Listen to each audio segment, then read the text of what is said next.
Eddie, I also thinking today about, the fear, obviously, that there would be some kind of attack or something like what we saw on January 6th. These images of these sparsely populated protests at capitals, one person, three people. And I do think, if I'm going to glass half full here, what was on display for the American people on January 6th was not an attractive image to the vast majority of people. That there's something about that I do think can be helpful in showing the sheer ugliness of what was there all along. Mm-hmm.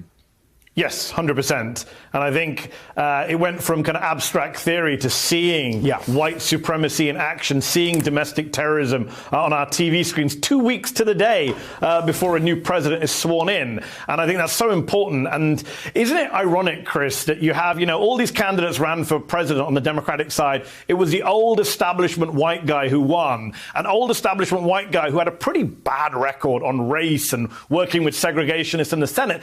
And yet he launched his campaign with an ad, with a video about Charlottesville and very fine people on both sides. He was the guy in the debate. We talk about Donald Trump saying to the Proud Boys, stand back and stand by. It was Biden who prompted him, who provoked him into saying that. It was Biden who named the Proud Boys, said condemn them. So he has made fighting white supremacy part of his campaign from day one. Yeah. You mentioned the DOJ stuff. We've got the speech today, as Jelani pointed out, the first reference to white supremacy. Michelle rightly points out this is not some fake bipartisan unity.